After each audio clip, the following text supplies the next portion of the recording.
जय श्री हरि। आप सबका बहुत बहुत स्वागत है हमारे चैनल पर। पूजा पाठ करते समय ध्यान रखने योग्य बेस्ट बातें। हिंदू धर्म में पूजा पाठ को बड़ा महत्व दिया गया है और रोज भगवान की पूजा को अनिवार्य बताया गया है। लोग इसका पालन भी करते हैं, लेकिन कई बार देखा गया है कि कुछ लोग हमेशा इस बात की शिकायत करते हैं कि वो पूजा तो कर रहे हैं, लेकिन उन्हें पूजा का फल नहीं मिल रहा। दिन रात भगवान के नाम को भजते हैं, लेकिन भगवान उनकी प्रार्थना नहीं सुन रहे हैं। इसके कई कारण हो सकते हैं, लेकिन एक बड़ा कारण पूजा के नियमों में गड़बड़ी होना भी है। लोग जाने अनजाने में भगवान को कुछ ऐसा चढ़ा देते हैं जो उन्हें प्रिय नहीं होता। ऐसे में हो सकता है कि भगवान नाराज हो जाएं और पूजा का फल ना मिले। इसलिए हम आपको बताने जा रहे हैं कि पूजा पाठ करते समय आपको किन बातों का विशेष ख्याल रखना चाहिए। नंबर 1, किसी भी भगवान के पूजन में उनका आह्वान आमंत्रित करना, ध्यान करना, आसन देना, स्नान करवाना, धूप दीप जलाना, अक्षत चावल कुमकुम चंदन पुष्प फूल प्रसाद आदि अनिवार्य रूप से होना चाहिए। नंबर 2, पूजन में पान का पत्ता भी रखना चाहिए। ध्यान रखें, पान के पत्ते के साथ इलायची, लौंग, गुलकंद आदि भी चढ़ाना चाहिए। पूरा बना हुआ पान चढ़ाएंगे तो श्रेष्ठ रहेगा। नंबर 3, देवी देवताओं को हार फूल पत्तियां आदि अर्पित करने से पहले एक बार साफ पानी से अवश्य धो लेना चाहिए। नंबर 4, सभी प्रकार की पूजा में चावल विशेष रूप से चढ़ाए जाते हैं। पूजन के लिए ऐसे चावल का उपयोग करना चाहिए जो अखंडित पूरे चावल हो, यानी टूटे हुए ना हो। चावल चढ़ाने से पहले इन्हें हल्दी से पीला करना बहुत शुभ माना गया है। इसके लिए थोड़े से पानी में हल्दी घोल लें और उस घोल में चावल को डुबोकर पीला किया जा सकता है। पूजन क्रम में इस बात का विशेष ध्यान रखें कि पूजा के बीच में दीपक बुझना नहीं चाहिए। ऐसा होने पर पूजा का पूर्ण फल प्राप्त नहीं हो पाता है। नंबर 6, भगवान विष्णु को प्रसन्न करने के लिए पीले रंग का रेशमी कपड़ा चढ़ाना चाहिए। माता दुर्गा, सूर्यदेव व श्री गणेश को प्रसन्न करने के लिए लाल रंग का, भगवान शिव को प्रसन्न करने के लिए सफ़ेद वस्त्र अर्पित करना चाहिए। नंबर 7, ग्राम पूजन में कुल देवता, कुल देवी, घर के वास्तु देवता, कुल देवता आदि किसी भी प्रकार के होते हैं आदि का ध्यान करना भी आवश्यक है। इन सभी का पूजन भी करना चाहिए। नंबर 8, पूजन में हम जिस आसन पर बैठते हैं उसे पैरों से इधर उधर खिसकाना नहीं चाहिए। आसन को हाथों से ही खिसकाना चाहिए। नंबर 9, यदि आप प्रतिदिन घी का एक दीपक भी घर में जलाएंगे तो घर के कई वास्तु दोष भी दूर हो जाएंगे। नंबर 10, सूर्य, गणेश, दुर्गा, शिव और विष्णु ये पंचदेव कहलाते हैं। इनकी पूजा सभी कार्यों में अनिवार्य रूप से की जानी चाहिए। प्रतिदिन पूजन करते समय इन पंचदेव का ध्यान करना चाहिए। इससे लक्ष्मी कृपा और समृद्धि प्राप्त होती है। नंबर 11, तुलसी के पत्तों को 11 दिनों तक बासी नहीं माना जाता है। इसकी पत्तियों पर हर रोज जल छिड़ककर पुण्य भगवान को अर्पित किया जा सकता है।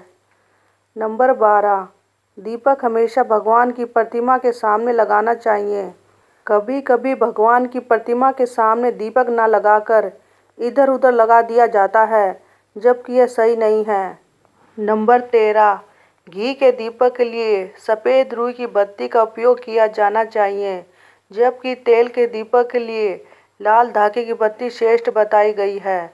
नंबर 14, पूजन में कभी भी खंडित दीपक नहीं जलाना चाहिए। धार्मिक कार्यों में खंडित सामग्री शुभ नहीं मानी जाती है। नंबर 15, शिवजी को बिल्व पत्र अवश्य चढ़ाएं और किसी भी पूजा में मनोकामना की सफलता के लिए अपनी इच्छा के अनुसार भगवान को दक्षिणा अवश्य चढ़ानी चाहिए। दान करना चाहिए। दक्षिणा अर्पित करते समय अपने दोषों को छोड़ने का संकल्प लेना चाहिए। दोषों को जल्दी से जल्दी छोड़ने पर मनोकामनाएं अवश्य पूर्ण होंगी। नंबर 16 भगवान सूर्य की 7, श्री गणेश की 3, विष्णु जी की 4 और शिव जी की आधी परिक्रमा करनी चाहिए। नंबर 17 घर में या मंदिर में जब भी कोई विशेष पूजा करे तो अपने इष्ट देव के साथ ही स्वास्तिक कलश नवग्रह देवता पंचलोकपाल षोडश मातृका सप्तमातृका पूजन भी अनिवार्य रूप से किया जाना चाहिए। इन सभी की पूरी जानकारी किसी ब्राह्मण पंडित से प्राप्त की जा सकती है। विशेष पूजन पंडित की मदद से ही करवाने चाहिए ताकि पूजा विधिवत हो सके। नंबर 18 घर में पूजन स्थल के ऊपर कोई कबाड़ा या भारी चीज ना रखे। नंबर 19 भगवान शिव को हल्दी नहीं चढ़ानी चाहिए और ना ही शंख से जल चढ़ाना चाहिए। नंबर 20 पूजन स्थल पर पवित्रता का ध्यान रखें। चप्पल पहनकर कोई मंदिर तक नहीं जाना चाहिए। चमड़े का बेल्ट या पर्स अपने पास रखकर पूजा ना करें। पूजन स्थल पर कचरा इत्यादि ना जमा हो पाए। नंबर 21 मंदिर में लगे सूखे हार फूल हटा देने चाहिए। नंबर 22 हमेशा भगवान श्री गणेश की आराधना से पूजा आरंभ करें। श्री गणेश को तुलसी दल चढ़ाने से बचें। भगवान गणेश को तुलसी दल चढ़ाने से दोष लगता है। नंबर 23 शिव शंभू को कभी भी केतकी का फूल नहीं चढ़ाना चाहिए। पौराणिक कथाओं के अनुसार भगवान शिव ने केतकी को शाप दिया था, इसलिए भगवान शिव को यह फूल नहीं चढ़ाना चाहिए, वरना भक्तों के काम बिगड़ सकते हैं। नंबर 24 भगवान की प्रतिमा को स्नान करवाते वक्त सिर्फ उंगलियों का प्रयोग करें। भगवान को स्नान करवाते समय कभी भी अंगूठे का इस्तेमाल नहीं करना चाहिए। ऐसा करने से भगवान अप्रसन्न होते हैं और घर में विपत्ति आती है। नंबर 25 दीपक को कभी भी जमीन पर रखकर प्रज्वलित ना करें। ऐसा करने से धन की बर्बादी होती है और घर में अशुभता आती है। नंबर 26 पूजा के वक्त अगरबत्ती का प्रयोग ना करें। ऐसा इसलिए क्योंकि इसे बांस की लकड़ियों के साथ बनाया जाता है और बांस की लकड़ियों का प्रयोग अंतिम संस्कार में किया जाता है, इसलिए इसे अशुभ माना गया है। नंबर 27 रविवार के दिन तुलसी के पत्ते तोड़ने से बचें। मान्यताओं के अनुसार रविवार के दिन तुलसी के पत्ते तोड़ने से भगवान विष्णु अप्रसन्न होते हैं। नंबर 28 भगवान शालिग्राम को कभी भी चावल अर्पित नहीं करना चाहिए। वास्तु शास्त्र के अनुसार ऐसा करने से दोष लगता है। नंबर 29 पूजा में गंदे कपड़े पहनकर ना बैठें। कभी भी गंदे कपड़े पहनकर पूजा नहीं करनी चाहिए। मान्यताओं के अनुसार ऐसा करने से घर में दरिद्रता आती है। नंबर 30 पूजा के दौरान मन को पवित्र रखें। कभी भी पूजा करते समय मन को दूषित नहीं रखना चाहिए। कहा जाता है कि पूजा के दौरान मन में बुरे ख्याल रखने से पूजा का फल प्राप्त नहीं होता है। नंबर 31 पूजा में इस्तेमाल किए गए फूल अगर सूख जाएं तो उन्हें कभी भी फेंके नहीं। सूखे हुए फूलों को किसी पवित्र नदी में प्रवाहित कर दे। नंबर 32 शास्त्रों के अनुसार घर में पूजा करने का स्थान ईशान कोण में होना चाहिए। उत्तर दिशा और पूर्व दिशा के बीच का भाग ईशान कोण होता है। ईशान कोण को शुभ कार्यों के लिए सबसे उत्तम दिशा माना गया है। इस दिशा में पूजा के मंदिर को स्थापित करें। यदि किसी कारणवश ऐसा ना भी कर पाए तो भूल कर भी घर के ईशान कोण में गंदगी जमा न होने दे। वे घर के इस हिस्से को सदा पवित्र रखें। ईशान कोण के अतिरिक्त पूर्व दिशा भी पूजा स्थान के लिए श्रेष्ठ मानी जाती है, इसलिए आप घर में ईशान कोण व पूर्व दिशा दोनों में से जहाँ भी सुविधाजनक रूप से पूजा स्थल की स्थापना कर सकें। नंबर 33 पूजा स्थल में गणेश जी की स्थापना अवश्य करें।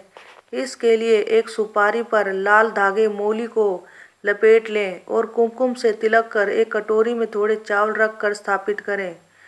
नंबर 34 पूजा स्थल में एक कोने में बंद पात्र में गंगा जल अवश्य रखना चाहिए। नंबर 35 एक तांबे के छोटे से लोटे में जल को पूजा स्थल में अवश्य रखना चाहिए। प्रतिदिन इस पात्र का जल बदलना चाहिए। वे पुराने जल को पीपल के पेड़ या तुलसी के पौधे में डाल सकते हैं। नंबर 36 पूजा के स्थान में एक देव की सिर्फ एक ही प्रतिमा रखें। यदि आपके पास एक देव की एक से अधिक प्रतिमा पूजा स्थल में है तो उन्हें घर में कहीं भी दीवार आदि पर लगा सकते हैं, किंतु पूजा स्थल में एक देव की एक ही प्रतिमा रखें। नंबर 37, घर में पूजा के स्थान पर कभी भी बड़ी मूर्तियां नहीं रखनी चाहिए। बड़ी मूर्तियों में प्राण प्रतिष्ठा होना अनिवार्य हो जाता है, इसलिए बड़ी मूर्तियां मंदिर के लिए ही उचित हैं। पूजा स्थल में छोटी मूर्ति रख सकते हैं। नंबर 38, पूजा करने के स्थान पर भूल कर भी अपने पितृदेव, स्वर्गीय माता पिता या गुरु की फोटो न लगाएं, उनका स्थान अलग रखें। नंबर 39, पूजा स्थल में कूड़ा कचरा एकत्रित न होने दें। प्रतिदिन पूजा घर की सफाई करें। नंबर 40, अगर आपने पूजा घर में कोई मूर्ति की स्थापना की हुई है तो ध्यान दें, मूर्ति का कोई भी हिस्सा खंडित नहीं होना चाहिए। मूर्ति खंडित होने पर तुरंत उसे वहां से हटा दें। खंडित मूर्ति को बहते जल में विसर्जित कर सकते हैं। नंबर 41, पूजा के समय यदि संभव हो तो शुद्ध देसी गाय के घी का प्रयोग करें। वे भोग लगाने के लिए अग्नि में गाय के गोबर के कंडों उपलों का ही प्रयोग करना उत्तम माना गया है। नंबर 42, पूजा पाठ के समय गुग्गल युक्त धूप बत्ती का प्रयोग करें। गुग्गल घर के वातावरण को शुद्ध और घर से नकारात्मक ऊर्जा या बुरे दोष को दूर करती है। नंबर 43, रात्रि को सोते समय पूजा स्थल को लाल पर्दे द्वारा ढक दें। वे सुबह होने पर पर्दे को हटा दें। नंबर 44, श्रीमद् भागवत गीता में बताया गया है कि पूजा करते समय कभी भी एक हाथ से प्रणाम नहीं करना चाहिए। ऐसा करने से व्यक्ति के सभी पुण्य नष्ट हो जाते हैं। प्रणाम हमेशा दोनों हाथ जोड़कर किया जाता है। वहीं अपने पिता और बड़े भाई को लेट कर प्रणाम करना चाहिए और माता के सामने झुककर प्रणाम करना चाहिए।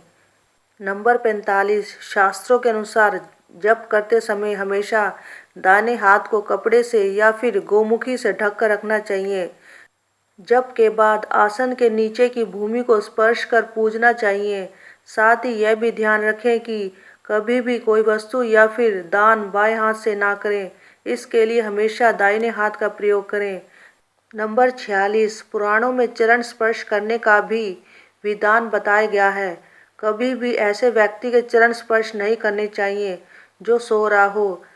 सनातन धर्म के अनुसार लेटे हुए व्यक्ति के चरण स्पर्श तभी किए जाते हैं जब उसकी मृत्यु हो चुकी हो। सोते हुए व्यक्ति के पैर छूना पाप करने जैसा समान माना गया है।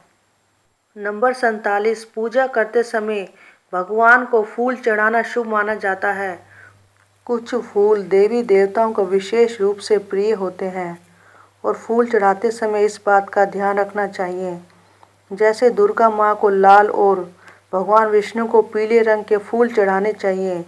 पूजा में कभी भी बासी फूल नहीं चढ़ाने चाहिए, यह अशुभ माना जाता है। नंबर 48, पूजा में इस्तेमाल कलश या जल के लोटे को हमेशा ईशान कोण में रखना चाहिए। दीपक और कलश को एक दूसरे के बिल्कुल पास कभी न रखें, वरना इसके दुष्प्रभाव झेलने पड़ते हैं। नंबर 49, पूजा पर हमेशा ध्यान देना चाहिए। आसन पर बैठकर पूजा ना करने से कोई फल नहीं मिलता। आसन के रंग का चुनाव आपको अपनी राशि के हिसाब से ही करना चाहिए। नंबर 50, भगवान के भजन कीर्तन या आरती के दौरान हर तरीके से वहाँ उपस्थित रहें। इस दौरान किसी से बातचीत करने से पूजा का फल नहीं मिलता है। पूजा की सामग्री को लेकर कभी भी दिखावा ना करें।